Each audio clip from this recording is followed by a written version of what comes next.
السلام علیکم ورحمۃ اللہ وبرکاتہ. میں ہوں اظہر نیاز اور ایک کوشش کر رہا ہوں کہ کچھ پروگرام آپ کے ساتھ شیئر کیا کروں, کوئی باتیں شیئر کیا کروں. مختلف لوگ آتے ہیں, ان سے کوئی بات کر لی گئی, یا آپ کے پاس اگر کوئی چیز ہے تو اسے دوسروں تک پہنچانے میں کنجوسی نہ کی جائے. اور آدمی ساری عمر سیکھتا رہتا ہے, تو یہ ایک ایسا پلیٹ فارم بنانے کی کوشش کر رہا ہوں جہاں سے ہم ایک دوسرے کے ساتھ کوئی چیزیں سیکھ سکیں. اور سیکھنے میں ایک سب سے اہم بات جو میرے ذہن میں ہے وہ یہ ہے کہ ہم ہنسنا سیکھ سکیں. ہم مل کر رونا جانتے ہیں لیکن مل کر ہنسنا نہیں جانتے. آج ہمارے ساتھ طاہر مسعود صاحب ہیں. ڈاکٹر طاہر مسعود صاحب میرے یونیورسٹی فیلو ہیں, اور ہم نے جوانی اپنے ساتھ ایک ساتھ گزاری ہے. میں اس جوانی کی باتیں تو نہیں کروں گا, تو شاید ہو سکتا ہے کوئی سیکرٹ ہوں, تو اس لیے سب کے ساتھ شیئر نہیں کرنے چاہیے. یہ بتائیں ڈاکٹر صاحب کہ آپ یہ میں نے کہا کہ ہمیں سیکھنا چاہیے ہنسنا مسکرانا مل کر. یہ کیا ٹریجڈی ہے پاکستانی قوم کی کہ جب کوئی ڈیزاسٹر ہوتا ہے, مطلب کوئی زلزلہ آ جائے, کوئی ایسا واقعہ ہو جائے, ہم سارے مل جاتے ہیں لیکن مل کر خوش ہونا نہیں جانتے. دیکھیے, یہ جو آپ نے بات دریافت کی کہ ہم مصائب کا, آسمانی اور زمینی آفات کا مقابلہ کرنے کے لیے متحد ہو جاتے ہیں, یکجا ہو جاتے ہیں, تو یہ تو آپ نے بہت ہی عجیب و غریب بات کی ہے, کیونکہ یہ صفت تو حیوانوں میں پائی جاتی ہے کہ جنگل میں جب آگ لگتی ہے تو سارے حیوان, سارے جانور جو ہے وہ یکجا ہو جاتے ہیں, ایک جگہ جمع ہو جاتے ہیں. تو یہ کیا کوئی حیوانی صفت ہے؟ یہ کوئی انسانی نہیں بلکہ حیوانات میں یہ صفت پائی جاتی ہے. لیکن میرا خیال یہ ہے کہ اگر یہ حیوانات میں پائی جاتی ہے تو انسانوں میں بھی پائی جاتی ہے, اور ہم لوگوں میں تو بہت زیادہ پائی جاتی ہے, کیونکہ ہم دیکھتے ہیں کہ جب بھی کوئی سیلاب آتا ہے, کوئی زلزلہ آتا ہے, یا کوئی غیر ملکی حملہ جیسے 65 میں ہوا تھا, تو پوری قوم متحد ہو گئی تھی. اور سیلاب میں اور زلزلے میں بھی پوری قوم متحد ہو کر کے ان آفات کا مقابلہ کرتی ہے. تو یہ صفت تو ہے, لیکن مل جل کر ہنسنے پہ بھی کوئی پابندی تو نہیں ہے. ہمارے یہاں ٹیلی ویژن کے بہت سے پروگرام جو طنزیہ و مزاحیہ ہوا کرتے تھے, مثلا 50-50, تو یہ جب آیا تو بہت ہی مقبول ہوا یہ پروگرام, اور اب تک لوگ اسے یاد کرتے ہیں, اور اب تک اس کی جو کلپس ہیں اس کو انجوائے کرنے کے لیے دیکھتے ہیں. تو میرا خیال ہے ہنسنے مسکرانے کے لیے بھی کوئی ایسا بخل, ایسی کنجوسی ہمارے اندر نہیں پائی جاتی کہ ہم مل جل کر نہیں ہنستے. اور اکیلا آدمی تو ہنستا بھی اتفاقاً ہے, ہنسنے کے لیے بھی ہم مل جل کر ہی ہنستے ہیں. تو یہ بات ذرا آپ وضاحت کیجئے کہ ہم مل جل کر اگر نہیں ہنستے تو یہ کیا فینومینا ہے, ذرا اس کی آپ وضاحت کیجئے تاکہ بات آگے چلے. ڈاکٹر صاحب, بات یہ کہ جب ہم دوسرے کی خوشی میں شریک نہیں ہوتے, ہے نا, ہم کوشش کر کے اس کی فوتگی پہ تو پہنچ جاتے ہیں, ٹھیک بات. اچھا, اب مرنے کے بعد اس کی بہت ہی تعریفیں کرتے ہیں, کیا بات ہے جی, کیا بات ہے جی, جیتے جی کبھی اس کی قبر کو پھولوں سے بھر دیں گے. یہ الگ بات کہ دفنائیں گے اعزاز کے ساتھ, یہ بھی نہیں ہوا جی. ایک مرتبہ میں نے ڈاکٹر قدیر کے اس پر میں نے یہ لکھ دیا کہ قاسمی صاحب نے دیکھیں ڈاکٹر قدیر کے لیے شعر کہا ہے, اس پہ بھی لوگوں نے کہہ دیا کہ نہیں جی یہ ڈاکٹر صاحب کے لیے تھوڑی کہا ہے. میں نے کہا یہ ہر اس شخص کے لیے کہا ہے نا. اور ہوا بھی یہ کہ اچھا, یہ ڈاکٹر قدیر سے کچھ عرصہ پہلے, ان کی وفات کے کچھ عرصہ پہلے میں نے لکھا تھا, تو وہ وفات ہو گیا دوسرے دن تیسرے دن, تو وہ جناب پتہ چلا کہ نہیں, ان کو اعزاز کے ساتھ دفنایا بھی نہیں. بہت سے لوگوں کو شاید یہ پورا شعر یاد نہیں ہوگا, تو ان کی کنزمپشن کے لیے عمر بھر کرتے رہے سنگ زنی اہل وطن, یہ الگ بات کہ دفنائیں گے اعزاز کے ساتھ. تو ڈاکٹر قدیر کا معاملہ تو واقعی بہت ہی اس اعتبار سے شرمناک بھی ہے اور عبرتناک بھی ہے کہ ایک طرف ہم نے انہیں محسن پاکستان کا خطاب دیا, اور دوسری طرف ہمارے ایک حکمران نے ان کے گرد سازشوں کا ایسا جال بنا کہ انہیں قوم کے سامنے معافی مانگنے پہ مجبور کیا ٹیلی ویژن پر آ کر. تو یہ تو بڑے المیے ہیں, اور ہماری قومی تاریخ جو ہے ایسی ہی المیوں سے بھری ہوئی ہے، اور ان المیوں کی وجہ سے کبھی کبھی احساس ہوتا ہے کہ ہم بڑی احسان ناشناس قوم ہیں. کیا خیال ہے آپ کا؟ جی بالکل. وہ تو جب میں ایک مرتبہ ڈاکٹر قدیر صاحب کا انٹرویو کر رہا تھا تو وہ انہوں نے کہا کہ جس پر احسان کرو اس کی شر سے بچو. ہاں، حضرت علی کے جو قول مبارک ہے. تو میں نے ان سے آف دا ریکارڈ پوچھا کہ یہ ذرا اس کی وضاحت تو فرمائیں. ہاں، تو کہنے لگا آپ کو پتہ نہیں ہے میں نے کس پہ احسان کیا ہے نا. ٹھیک بات. تو میں نے کہا کہ چلیں ٹھیک ہے، اس کو ہم یہیں چھوڑ دیتے ہیں. بہت دل گرفتہ گئے دنیا سے، بہت دل گرفتہ گئے، اور بہت ہی زیادہ. ایک انٹرویو تو میں نے ایسا بھی دیکھا جس میں انہوں نے یہ کہا کہ شاید اس قوم پر احسان کر کے میں نے کوئی غلطی کی جس کی مجھے سزا بھگتنی پڑی ہے. صحیح بات ہے، بڑی عبرتناک بات ہے یہ. اور انہوں نے اچھا میں نے پوچھا کہ آپ کالم اتنا خوبصورت لکھتے ہیں، آپ کی زبان اتنی اچھی ہے، تو کہنے کہ اما بھوپال کا ہوں. میں نے کہا سوری سر.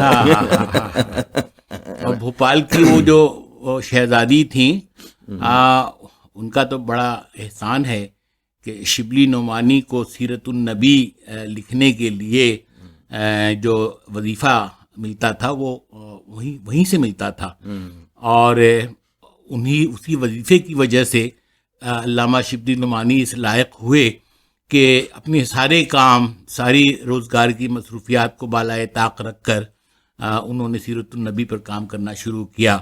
اور ظاہر ہے کہ وہ سیرت جو مکمل ہوئی بعد میں سید سلیمان ندوی صاحب نے اسے مکمل کی. تو کہتے ہیں کہ تمام زبانوں میں بشمول عربی سیرت پر اتنی اچھی کتاب نہیں لکھی گئی. جی بالکل صحیح بات ہے. تو بھوپال کے تھے جی، اور بھی بہت سارے بھوپالی جو ہیں ہمارے ہے نا.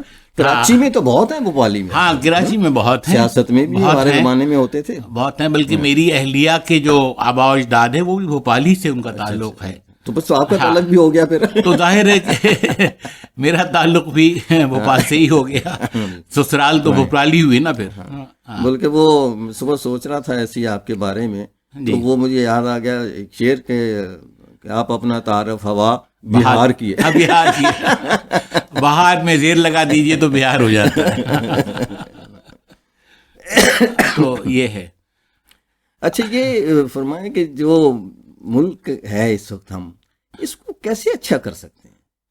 بھائی وہ جو ایک غالباً برنارڈ شاہ کا قول ہے، بہت ہی مشہور قول ہے کہ اگر میں اپنے آپ کو ٹھیک کر لوں تو یہ سمجھوں گا کہ ایک بدمعاش دنیا میں کم ہو گیا. تو اصل بات یہ ہے کہ جیسے ایک اور نے کہا ہے کہ دنیا میں جو کچھ بھی ظلم ہو رہا ہے وہ میری وجہ سے ہو رہا ہے. تو وہ اصل میں انفرادی اصلاح، ہم لوگ تو اجتماعی اصلاح پہ لگے رہتے ہیں اور چاہتے ہیں کہ دوسروں کو ٹھیک کر دے.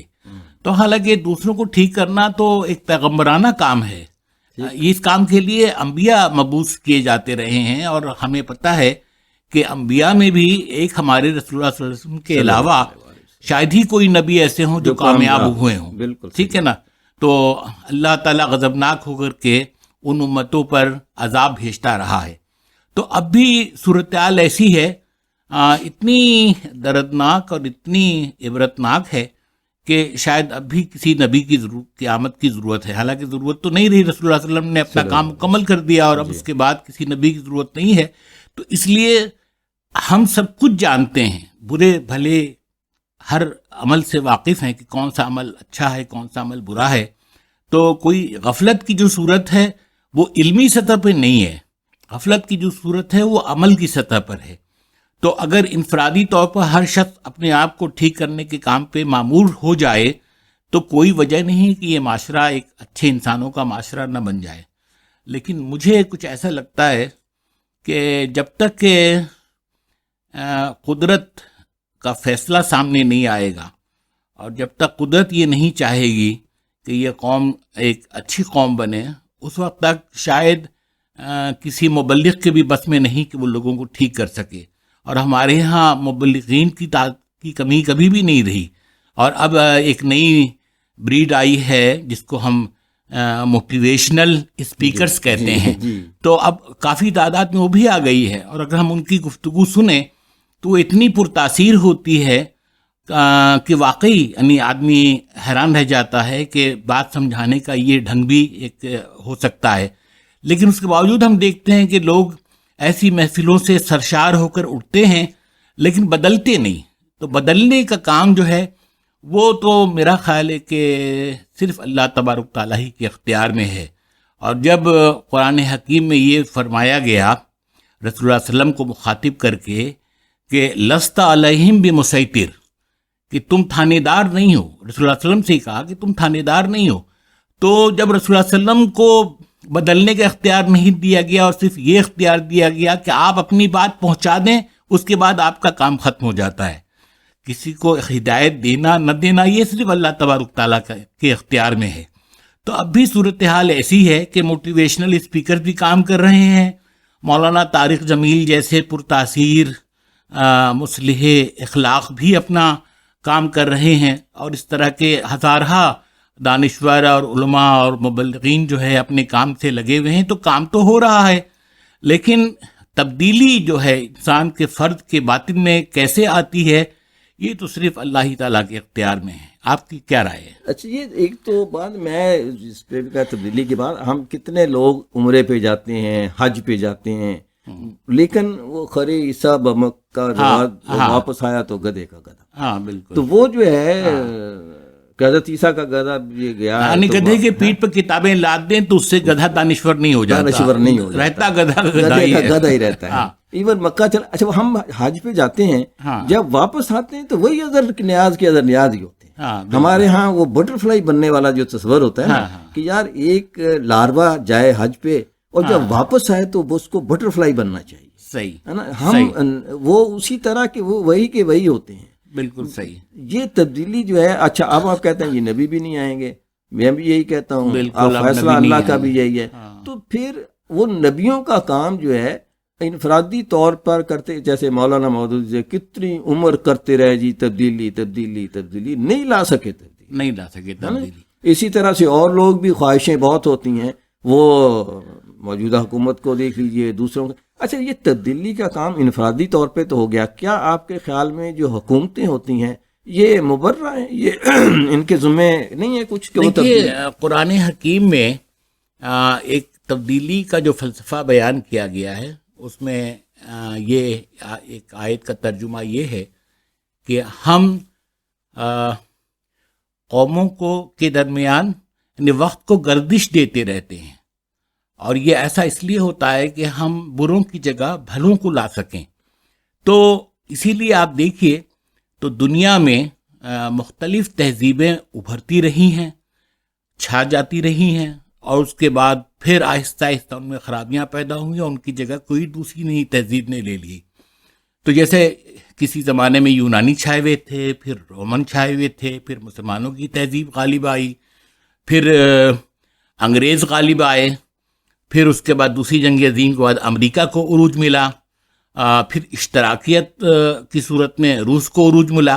تو یہ تو ساری جو تہذیبوں کے عروج و زوال کی جو یہ سارا کھیل ہے یہ تو قدرت کا کھیل ہے، اور قدرت ہی جس کو چاہتی ہے. اسی لیے ہم دیکھتے ہیں کہ جب کسی قوم کو عروج ملنا ہوتا ہے تو اس میں ویسے ہی لیڈرز پیدا کر دیے جاتے ہیں، ویسے ہی رہنما پیدا کر دیے جاتے ہیں، ویسے ہی مبلغین اور مصلحین اخلاق پیدا کر دیے جاتے ہیں جو پوری قوم کو بدلتے ہیں. اسی لیے میں اپنی قوم کے مستقبل سے مایوس نہیں ہوں، اور میں سمجھتا ہوں کہ جو کچھ ہو رہا ہے اس میں بڑی گہری بصیرت کار فرما ہے.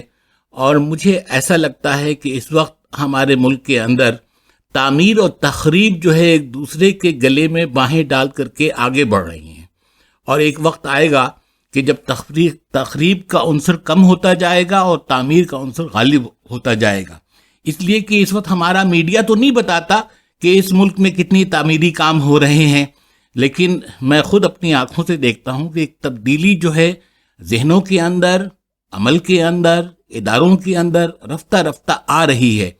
اس تبدیلی کی یہ رفتار جو ہے آہستہ آہستہ تیز ہوگی، اور مجھے ایسا لگتا ہے کہ جو کچھ گورکھ دھندا اس وقت ملک کے اندر نظر آ رہا ہے ہمیں، وہ اسی تبدیلی کی طرف اشارہ کر رہا ہے. شاید میری بات سے کسی کو اتفاق نہ ہو، لیکن میرا یقین ہے کہ آئندہ 10-15 سال کے اندر تبدیلی کی ایک واضح صورت کھل کر سامنے آئے گی، اور ہم گواہ گواہی دے سکیں گے کہ ہاں ہمارے معاشرے میں واقعی تبدیلی آ گئی ہے۔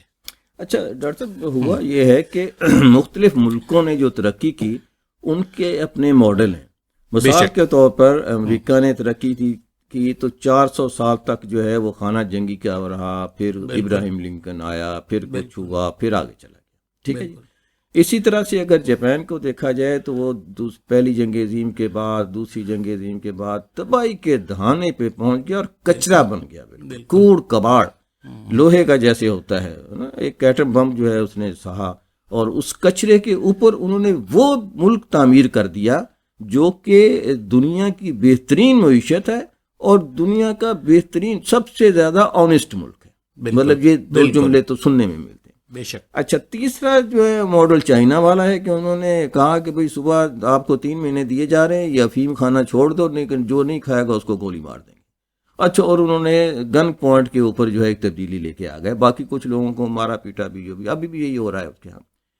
اچھا، کیا ایسا نہیں ہو سکتا کہ ہم دیکھیں کہ یار ان ملکوں نے جو ترقی کی ہے ہم بھی کسی ایسے ماڈل کو اپنائیں؟ مجھے بیسٹ ماڈل تو ویسے چائنا کا لگتا ہے، لیکن ہم نہیں ہو سکتے کہ ہم 2000 بندوں کو مار دیں، تو اس لیے جو ہے کیوں نہیں جاپان جو ہے اس کے وہ بھی نہیں ہو سکتا کہ ہم 400 سال تک جنگ لڑتے رہیں۔ جاپان کے لوگوں نے، ان کی اپنی حکمرانوں نے اس بات کو طے کیا اور وہ ترقی کر گئے۔ اچھا، ایک بات اور بھی جو اسرائیل کا ماڈل ہے، اسرائیل نے جب جو ملک حاصل کیا انہوں نے 50 سال کی پلاننگ کی کہ آج بیٹھ کر طے کر لو 50 سال کے بعد جو ہماری جنریشن ہوگی اس کی یہ خوبیاں ہوں گی، خوبیاں لکھ لی گئیں، باقاعدہ ایک سائنٹیفک اپروچ کے تحت اس کے اوپر عمل درآمد کیا گیا، جس کو انہوں نے کہا کہ ہم 50 سال کے بعد جو ہماری ہوگی نا جنریشن، اس کو ہم کیکٹس جنریشن کہیں گے، اور وہ جنریشن وہ ہوگی جس کو نہ پانی کی ضرورت ہو، نہ اچھے موسم کی ضرورت ہو، نہ دھوپ کی، نہ چھاؤں کی، اور نہ اس کے اوپر کوئی دشمن یا جانور منہ مارے، لائک کیکٹس، اور وہ بنانے میں کامیاب ہو گئے۔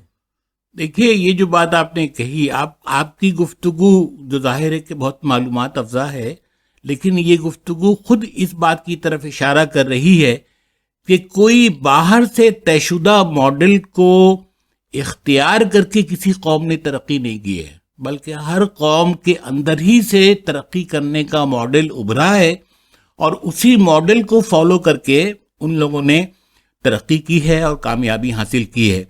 تو یہ ہمارے لیے بھی ممکن نہیں ہے کہ ہم ان سارے ماڈلز کا معائنہ کر کے کوئی 100-200 لوگ جمع ہوں اور سر جوڑ کر بیٹھیں اور یہ فیصلہ کریں کہ یہ ماڈل اختیار کرنے سے ہم کامیاب ہو جائیں گے۔ نہیں، یہ قدرت کا ایک اپنا فیصلہ ہوتا ہے کہ کس قوم کو ترقی کا کون سے راستے پر چلایا جائے جس پر چل کر کے وہ قوم ترقی یافتہ ہو سکے۔ تو ہمارا ماڈل بھی ہمارا ہی ماڈل ہوگا۔ چائنا کا ماڈل انگلستان کے ماڈل سے مختلف تھا، امریکہ کا ماڈل اسرائیل کے ماڈل سے مختلف تھا، اور ہمارا ماڈل بھی دوسری قوموں اور دوسرے ملکوں کے ماڈل سے بالکل مختلف ہوگا۔ اور یہ جو ہاہاکار اس وقت پاکستان میں ہم دکھ رہا ہے اور نظر آ رہا ہے، یہ ہاہاکار ہی کے اندر سے کوئی نہ کوئی، یعنی اس شر سے کوئی نہ کوئی خیر کا پہلو ضرور برآمد ہوگا اور برآمد ہو رہا ہے۔ میری رائے تو اس میں یہ ہے۔ بہت اچھی بات ہے جی، آپ کی بہت ہی حوصلہ افزا گفتگو کی ہے۔ یہ کتاب میرے پاس ہے جی، اور ڈاکٹر طاہر مسعود صاحب کی کتاب ہے کہ اپنی نوعیت کی منفرد کتاب مہربان اللہ کے لیے نظمیں۔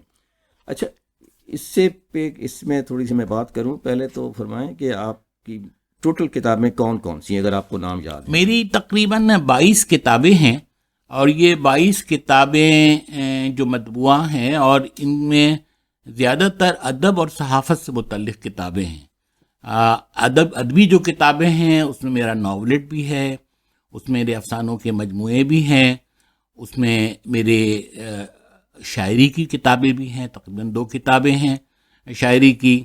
اس کے علاوہ صحافت کے حوالے سے جو کتابیں ہیں وہ تحقیقی کتابیں بھی ہیں، وہ انٹرویوز کے مجموعے بھی ہیں۔ تو اس طرح سے تقریباً کوئی 20-22 کے قریب میری کتابیں بنتی ہیں، اور کافی تعداد میں کتابیں پائپ لائن میں ہیں جو زیر طبع ہیں، اور کچھ ایسے ہیں جو صرف مسودوں کی شکل میں میرے پاس ہیں جو وقت آنے پر کوئی معقول ناشر کے مل جانے کی صورت میں پھر اسے زیور تبادل سے آراستہ کیا جائے گا۔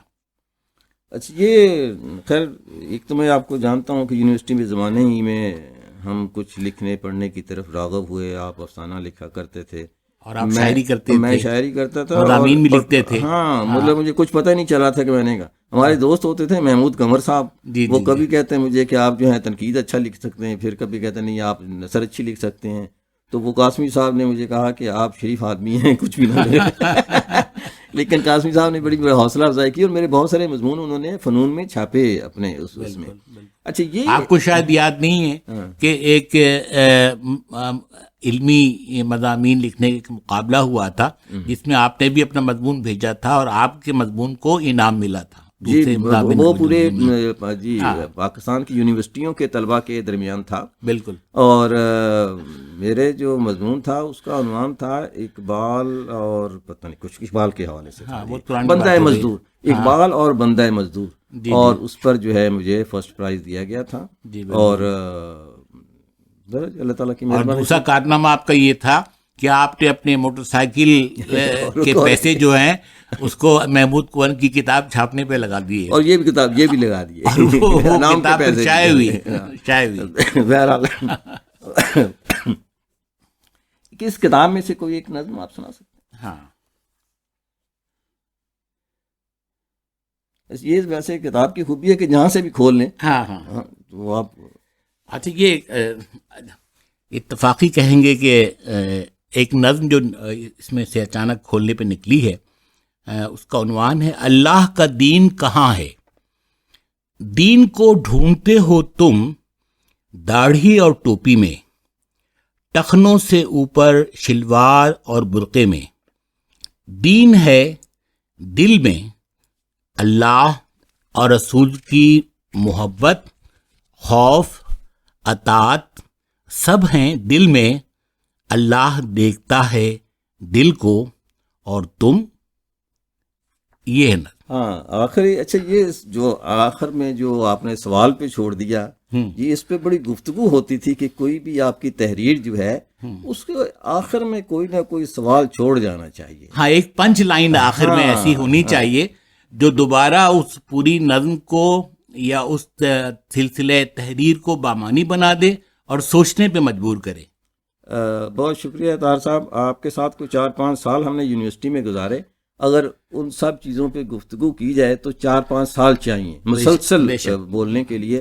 میں آپ کا بہت ممنون کہ آپ نے اپنی مصروفیت میں سے اتنے دور میرے پاس گھر میں تشریف لائے، اور میں نہایت ہی ممنون ہوں۔ میں آپ سے ملاقات کا اور آپ سے گفتگو کا، مذاکرات کا اس وقت بھی متمنی رہتا تھا، اب بھی متمنی ہوں، اور آپ کے پاس آ کر مجھے ایسا لگ رہا ہے کہ وہ بچھڑا ہوا ماضی جو ہے وہ دوبارہ سامنے آ کھڑا ہوا ہے، اور آپ پہلے بھی میرے بہت ہی پیارے دوست تھے، اب بھی دوست ہیں، اور آپ نے بھی ایک بڑا اچھا طویل سفر طے کیا ہے۔ خداوند تعالیٰ آپ کو اور کامیابی عطا کرے، میری یہ دل سے دعا ہے۔ جزاک اللہ، خوش رہیں۔